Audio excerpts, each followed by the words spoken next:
Rolling, ladies and gentlemen. Welcome to another MMA talk with myself, Brandon Coates, and Racket Randy. Coming off a big victory, that was about a week and a half ago now. And so, give me a quick recap of the.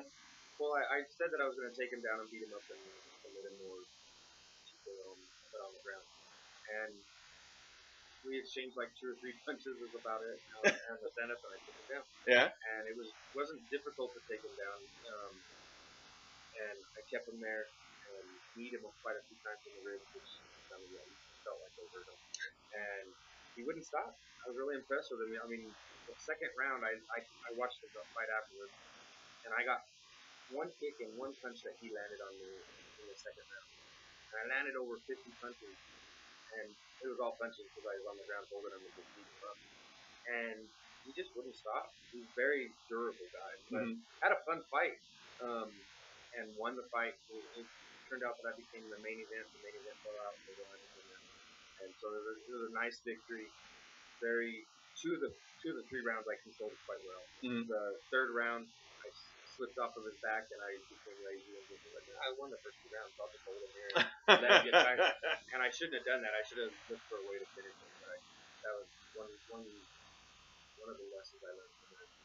So what's next for Wreck-It Randy? Do you have a fight already lined up? Is it in the works? Is it still really kind of you don't know yet? Or it's in the works. It'll be here in El Paso, but I don't know the person yet. So I can't really say that. But it's going to be at 205. I'm not going to fight at 85. Okay. I missed my last 2 weigh-ins. I talked to my training partners. I was eating right, doing everything I was supposed to do. You just couldn't get there. Just said stop. So I stopped sweating in the sauna for like 10 minutes. So I got out after 10 minutes and noticed that I wasn't sweating. And that's when your body can't get rid of anything else. Like that's when you know you're done. So then I got out and I went to weigh-ins and I weighed in heavy. I don't like weighing in heavy. I don't think if you sign a contract for 85, you need to be 85. And I wasn't. So I'm not going to fight there. So I can't do that. Eating clean for 6 months and doing everything I'm supposed to do. And it's your body telling you fight at 205. Right.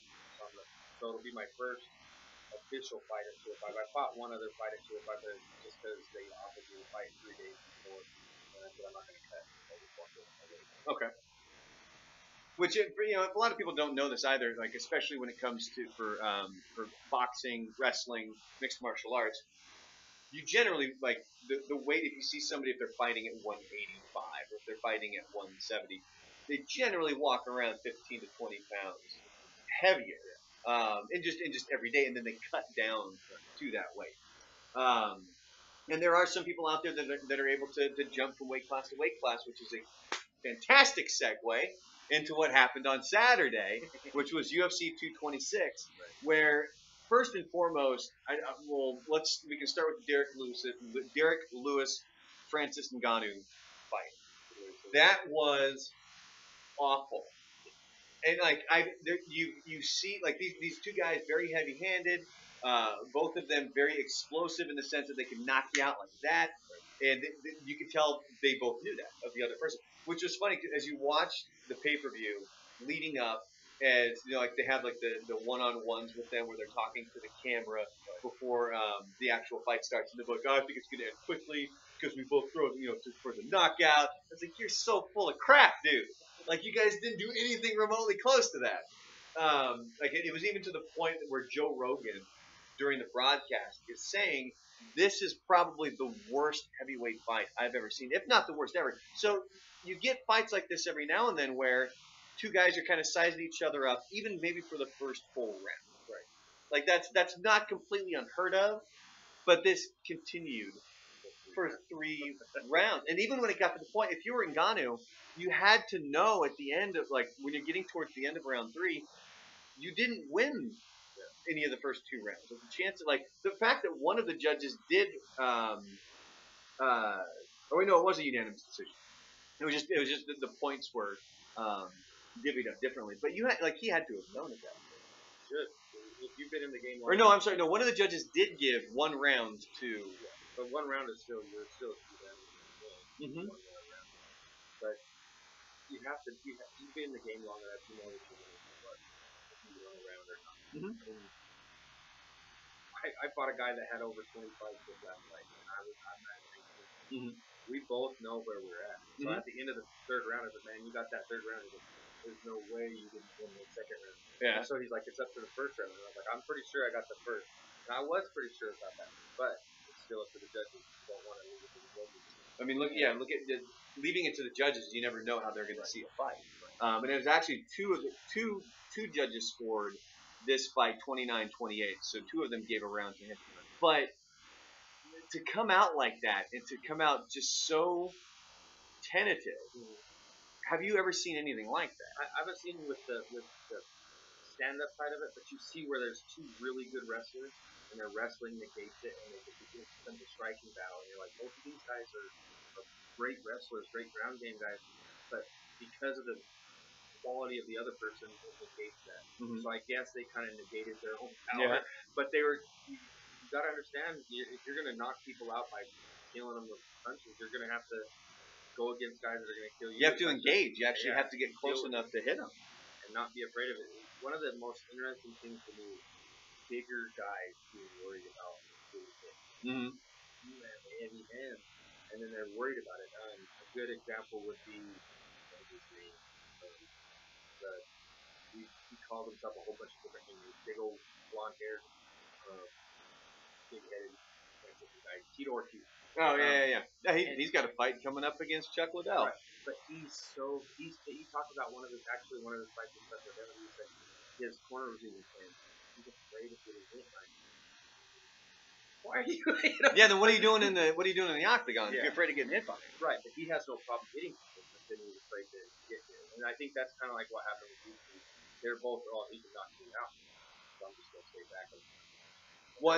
The one thing that Rogan had said during the broadcast was that Lewis's game plan was kind of it might not have been Rogan, it might have been one of the other announcers, but Lewis's game plan would really have been to be a counter striker during the match. And if Ngannou's not engaging, then it kind of you can't counter strike something that's not there, right? But yeah, so it ended up being awful. Dana White came out and he obviously bashed it, which I do have problems with Dana White now at this point since they like Zuffa sold their stake in UFC. So Dana White still he's the president. He still has a lot of control. But it seems like he's willing now to take it to more extreme measures to try to get fans. I think one thing that mixed martial arts had run into a little bit was when they finally started to do weight classes and they started to do championship belts and things like that, and it was really skyrocketing. They oversaturated the market where it was on everywhere. And it became too much where it's like, oh, well, we got a UFC fight on Friday and we have another one on Saturday, and it's too much. And so then you maybe saw a little dip where the true fans were still watching, but those casual fans, they weren't coming around as much. So now it feels like they're trying to create storylines for the sake of storyline. Because the stuff that happened at the end of the championship fight, there was no way that was a fight. Right. Like if you watch the broadcast, they're already zooming in on Brock Lesnar. And this guy hasn't been relevant in MMA in almost a decade. Right. I brought this up on the show earlier today, and somebody in the YouTube chat was like, well, his last fight was in 2016. He wasn't relevant then. Right. Like, he beat Mark Hunt, but it got stripped because he got pinged for a substance that's been banned. Right. And then before that, he lost 2 in a row. So you're like, the only thing he is he's a big name who will hopefully bring over that wrestling crowd. Because he's still in the WWE. Right. He's the Universal Champion, I think is what it is. So they're bringing him over. And the fact that when DC called him out, so I missed that part was Cormier calling out Brock Lesnar, because that's like my internet glitched out. And I had to like reset everything. So when I came back, Lesnar was already in the ring. And the first time, like, this is disrespectful of Lesnar, because he's taking away from Daniel Cormier's moment, where he's now become just the second guy ever to hold 2 titles in 2 different weight classes at the same time, simultaneously. But then to come to find out, Cormier is the one who he called him out, and they brought him up there. So I really had to backtrack on my original thoughts on that. But with this and with the whole Conor McGregor fiascos, is the UFC going down the wrong path when it comes to these theatrics? You look at that. You look at what the how you look at a business is how they keep their employees, right? Mhm. And we see so many UFC veterans going to Bellator. They're just changing over and are going to go fight somewhere else. Mhm. That shows a big problem, in my opinion. That in itself, nonetheless, any of the other stuff, And so, would I like to fight in the UFC? Yes. What's the name? But That's right, that's it. right. But at the same time, you look at what's going on, and I don't know if it would be a good idea or not. How many fights would I get? Do I need to play these little games? I'm not going to play the games. I go out there and fight. Mhm. Stipe goes out there and fights. He doesn't have any angst or anything against anybody. It'd have been really interesting if he would have won, how they would have called Brock Lesnar, because he doesn't do that. Well, and that's what I'm wondering. Like, I have a feeling no matter who won, Lesnar was going to end up in the middle of the octagon. Yeah. Because my understanding is that Lesnar has his contract with WWE has it so that he can fight in the UFC one more time. That's my understanding of it. So of course they're going to try to. They're not going to waste him on Right. But this is the thing. He still hasn't been relevant in almost a decade. It's been, I think, since 2011 that he was even remotely relevant. He went through 2 losses. He came back for a fight against Mark Hunt, beat Mark Hunt, but ultimately got busted for a banned substance. So, and they can't really question it. You look at the size of that guy. have you ever seen the interviews where he gets super pissed? Like, I can't remember who was interviewing him, but there was an interview with him where he they asked him, like, we got to ask about the anabolic steroids, and he goes, he gets up like Hulk mode. And we're like, well, there's your answer. Of course he's on. No reasonable human being acts like that. And he's like just all pissed off and like he storms out of there. It's like, dude, pump the brakes. But yeah, so if you look at Brock Lesnar's MMA career, and I got his Wikipedia because it's got how his MMA career has gone. And so he had one fight that wasn't in the UFC. Victory. First fight in the UFC, loses to Frank Mir. He rattles off 4 wins after that. He defeats an ancient Randy Couture for the UFC Heavyweight Championship. So, like, at that point, I hate saying it, beating Randy probably wasn't as difficult as it would have been 10 years prior. But Randy Couture was pretty damn unstoppable when he was at his prime. Yep. And then he goes on to beat Frank Mir. He goes on to beat Shane Carwin. And then he loses to Cain Velasquez. This was in October of 2010. And then over a year later, in December of 2011, he loses to Alistair Overeem, the guy who got knocked out by Francis Ngannou. If you haven't seen that, by the way, it's picture perfect. The way he comes in with that uppercut and the way it snaps Overeem's head back. It's the cover of a video game, is what that is. So if you guys want to see that, look up Overeem versus Ngannou. It's Ngannou. And it's epic. I mean, it's the picture perfect uppercut. Which to talk about the fighting at least a little bit for the short amount that Cormier and Miocic lasted. Man, that the what connected for Cormier was like that. And he said after the fact, everybody knows that when you're coming from a grapple with Stipe, he tends to come out with his hands down. And that's exactly what he did, which proved that Cormier did his homework. And all he had to do was pop that one time. And did you see that Miocic was pissed? Because he pulled the whole, why are we stopping the fight? I can keep going. Like, have you ever had that? Yeah. Where you're just like, why are we stopping? Like, let's do this. I've had guys that were frustrated with the call. 2 fights ago, in fact, I was locked really good. The guy tripped me and I was locked. And I was moving and I was trying to get up, but the ref called like, move Randy, and then he stops the fight. And I'm looking up at him and he goes, I had to call it. Yeah, but I asked you to sleep. And I do. I ask the ref every time. I'm asleep. Don't stop the fight. Mm-hmm. And I know. But okay, then do it. Let me go to sleep. It's my life. let me do it. But I'm not gonna argue with the ref. But it's not fun as a fighter. As a fighter, I still have fighting. I still have this. As long as you can still move, you want to be able to dictate the outcome. You don't want it called that quickly. Right. And even if it's not quick, like that one wasn't quick. He did watching it afterwards. The ref called it right, but I didn't like it. Mm-hmm. You know, I'm not going to sit there and yell at the ref and stuff like that, but I wasn't fighting for a UFC championship and all that. That's huge. Yeah. Those guys making 6 digits, if not 7, on some of them. Oh, I would love to be able to fight for that. It's not a bad payday. I'm not gonna lie. Yeah. Which is funny because everybody always says, "Oh, you get that paycheck for like one night of fighting." No, Not really. you're getting that paycheck for the months and months and months and months and months of just absolute hell you're putting yourself through, so you can actually the compete. fight's actually fun. All you get to do that day is relax, chill out, stretch, and go fight. Mm-hmm. You don't have 2-3 hours worth of training, and you're eating, and you're all this stuff is regimented. Mm-hmm. That stuff's the rough part. Well, and so then another fight, the one that was before, it was the third to final fight. It was the Mike Perry Paul Felder fight, and that was the one where I believe Felder broke his arm with a this is where I couldn't quite hear everything because I was busy doing some other things at this time. But it was with the spinning back fist, wasn't it? Because he connected and didn't it broke his forearm, but the dude kept fighting. Yeah. Like Yeah, things hurt, but whenever your adrenaline's going, you just want to keep. You don't feel a lot of it, and if you can hold it and you can throw it, it's fine. Mm-hmm. I'll be all right. It hurts. I've had stuff where I've kicked and I felt a shooting pain, and I looked down and my toes sided. And yeah, it hurt, but I'm still gonna fight. I'm not gonna stop at that. And in between rounds, I just set it and we just started going. Set it and forget it. That's like the.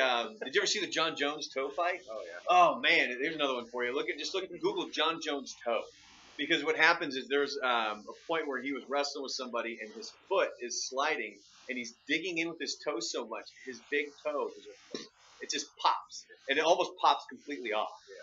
And I don't think he even knew it. He didn't until Rogan points it out, because when they go to do the interview at the end of the fight, Joe Rogan points at his foot and he's like, "What's going on there?" He's like, "Oh, we might need to get that looked at." Like, yeah, that might be something you might need to look into. And people have said about that one even that that's how you could prove that he had Floyd. Because he didn't feel it at all. But that's not true. I've broken my nose, I've broken fingers, stuff like that, and you don't feel it for 6-7 hours later. Are you on steroids, Andy? Oh. Hey, I had to ask a question. Let's throw it out there. Okay, so we kind of talked about UFC 226, this debacle. I'd be willing to bet that they're gonna the next matchup is gonna be Lesnar, Cormier. Oh yeah. Maybe not end of this year, probably beginning of 2019. They're talking maybe that in October. That quick turnaround, huh? Yeah. July, August. Because the only thing I'm having an issue with is I'm not a fan of these theatrics. I'm not a fan. Like, if I want to watch WWE, I'll go watch WWE because the fighting is fake and the theatrics are fake. Right. Whereas with the thing with UFC is that you want it to be real, and that came off so planned. It came off so phony. Where Cormier's out there, and it's like, let's try to ham this up as much as we can, and but the thing is, it's going to work for the UFC because it's going to bring those WWE people over. And for me, it's like, well, being an actual UFC fan, and it's upsetting me. Should I boycott? Should I not watch it? But then I start to remember, like, I don't even pay for the pay-per-views, so me boycotting ain't going to do anything. Yeah, it's completely pointless. So anyway, let's look ahead a little bit here. The UFC 227, and we'll do another MMA talk right before 227, which is happening on August 4th from Los Angeles. And on this one, you got some nice fights. You got TJ Dillashaw taking on Cody Garbrandt, and then you also have Demetrius Johnson fight, who's arguably the best. Which the fact that he's not the headlining fight, I mean, it's the co-headliner. He's not the headlining fight. And that's the thing, is that you got the theatrics with Dillashaw and Garbrandt. You've got them, John back and forth. They hate each other, and I almost felt like this was one of the reasons that they did this with UFC 226 at the end, because the Ultimate Fighter this past season, it was Miocic versus Cormier, and there was almost no theatrics in the whole season. There was nobody fighting. Everybody got along. The two coaches were really cordial to each other, even after the fight and everything else. Yeah. It wasn't the Rampage Jackson Rashad Evans season that we saw, where they were Rampage is ripping doors off the wall and stuff like that. So it almost felt like the UFC going into it told themselves, we need to create something here. Which it comes off as phony, and that's not what I want in my mixed martial arts. Yeah. But there's legitimate beef here between Dillashaw and Garbrandt. So early pick here. Well, you can pick again when we do this again. The week before the fight. Who like Garbrandt normally is a really good emotional fighter, but he feeds off the other person's emotions. And Cody, TJ, he passive and their coaches are both amazing, and their fighting styles so cool together. I'm gonna pick TJ to retain the belt. But Cody's an amazing fighter, and I'm not taking anything away from him. Bad. And that's gonna be an exciting fight. Period. All right, so early prediction from Randy. That's going to be TJ Dillashaw retaining his belt. So we'll wrap up this MMA talk. Nothing quite yet on the forefront for you, but a fight is obviously going to be happening soon. October in El Paso. That's the plan. Who it's against, what weight class, if it's 205. All of that stuff is still up in the air. So, all right. Well, on that note, we'll obviously we're going to follow along with the whole Brock Lesnar, Daniel Cormier thing. I would say I would boycott it, but I don't pay for the fights anyway, so it'd be pointless. But we'll follow that. And also, I have a feeling we are very close to getting a Conor McGregor Khabib fight. I don't know, my gut, like, you keep kind of seeing those stories pop up every now and then, like, oh, they're still talking to McGregor. Dana White says he's meeting with McGregor here, and like you have, like, I get that gut feeling that something's going to be announced here within 2 weeks or so, as far as that fight being announced. So, at least that's my gut feeling. Okay. Any other plugs? Anything else? Nobody want to say hi to? Say hi, Mom. Say hi, everybody else. Yeah, I appreciate you guys listening in and having fun with it. Letting me come on, and I'll keep coming as you let me. Well, you're always more than welcome here, and we'll keep doing this one. The next one we'll probably do will be at the end of this month, beginning of August, right before UFC 227. Peace out, suckers. Say bye. Adios, Falcon.